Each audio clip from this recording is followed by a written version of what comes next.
ये कहानी ज्योति नाम की लड़की की है जो कि कॉलेज में पढ़ती है। कॉलेज में पढ़ते हुए उसकी मुलाकात सुरेश से होती है और उन दोनों को पहली नज़र में ही प्यार हो जाता है। ज्योति और सुरेश इन दोनों ने भाग के शादी कर ली। ज्योति मात्र 22 साल की है जबकि सुरेश 27 साल का। ज्योति अमीर घर से थी और सुरेश मध्यम वर्गीय घर से। ज्योति के घर वालों को इस रिश्ते से दिक्कत थी क्योंकि उसके पिता को ज्योति के लिए अमीर लड़का चाहिए था। ज्योति के घर वालों ने उससे सारे रिश्ते तोड़ दिए। सुरेश के घर वालों को उनका विरोध नहीं था। उन्होंने ज्योति को बहू के रूप में स्वीकार किया। ज्योति और सुरेश को लेकर वह एक दिन ज्योति के मायके भी गए, पर ज्योति के पापा अड़े हुए थे। उनको ज्योति का चेहरा भी देखना पसंद नहीं था।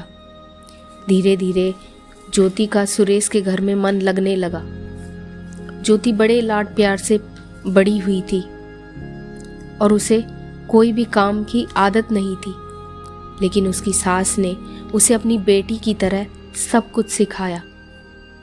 सब कुछ अच्छा चल रहा था ज्योति और सुरेश के जीवन में, पर नियति के मन में कुछ अलग ही चल रहा था। उसकी शादी को जैसे तैसे 2 साल हुए थे और एक दिन एक्सीडेंट में सुरेश दुनिया छोड़कर चला गया। सभी पर दुख का पहाड़ टूट पड़ा। ऐन जवानी में अपने बेटे की मृत्यु होने के कारण सुरेश के पापा को जबरदस्त मानसिक धक्का लगा। ज्योति भी पूरी तरह टूट गई थी। अभी तो उसकी गृहस्थी शुरू ही हुई थी। ज्योति के मायके वालों को भी यह मालूम पड़ी, तब भी ज्योति के मायके वाले कोई भी नहीं आए। सुरेश की माँ इन सब में धैर्य से बर्ताव कर रही थी। उन्होंने ज्योति को उसके मायके छोड़ाने का निर्णय पक्का किया। ज्योति उसके मायके जाने के लिए तैयार नहीं थी, लेकिन उसकी सास ने ज्योति को समझाने की कोशिश की।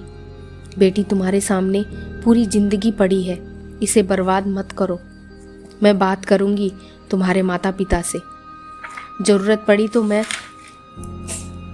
उनके पैर तक पकड़ लूंगी। उसे समझाकर वह उसे उसके मायके लेकर गए, पर वहाँ भी उन्हें निराशा ही मिली।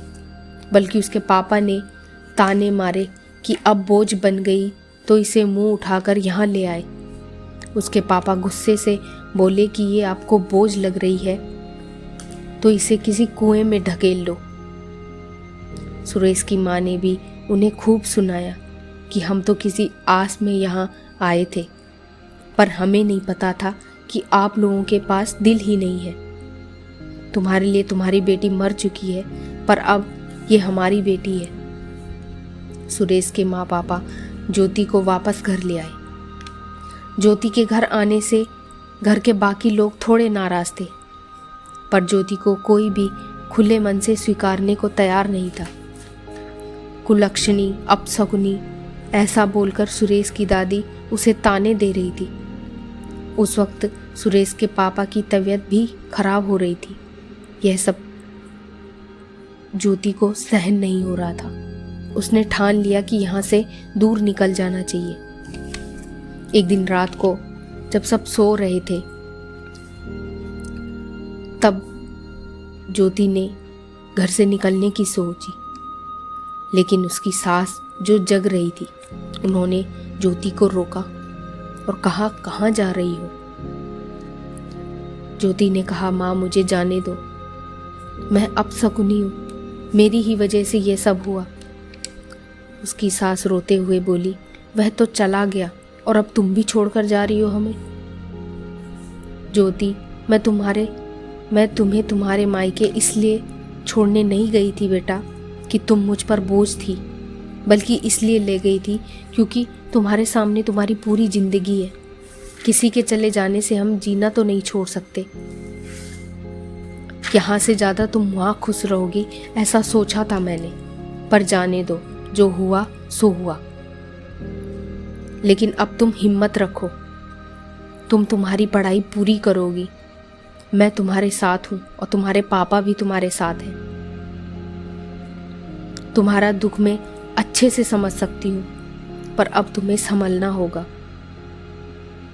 लोगों का बोलना नज़रअंदाज करना होगा। तुम्हें मन लगाकर पढ़ाई करनी पड़ेगी। तुम कोई भी गलत फैसला नहीं लोगे।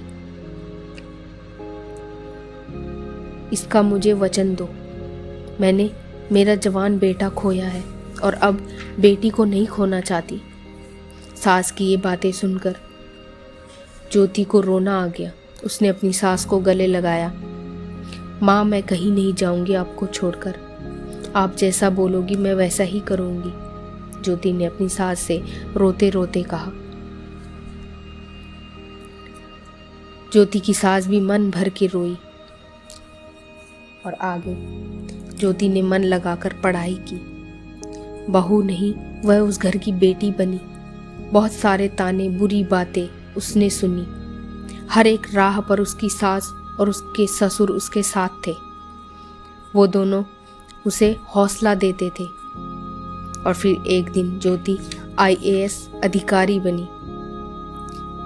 अब उसे दोष देने वाले लोगों का मुंह बंद हो गया। ज्योति के मायके वालों को भी ये खबर पता चली। उसके पापा के सिवाय उसके मायके के बाकी लोग उसे पूछने लगे थे। और सास ने एक अच्छा जोड़ीदार चुनकर ज्योति की दूसरी शादी करवाई। शादी के बाद भी ज्योति अपनी इस माँ को कभी नहीं भूली। ज्योति की सास ने जो ज्योति के लिए किया वो कोई नहीं करता, और ज्योति ने भी पूरी लगन से मेहनत की और वो कर दिखाया। Thanks for watching.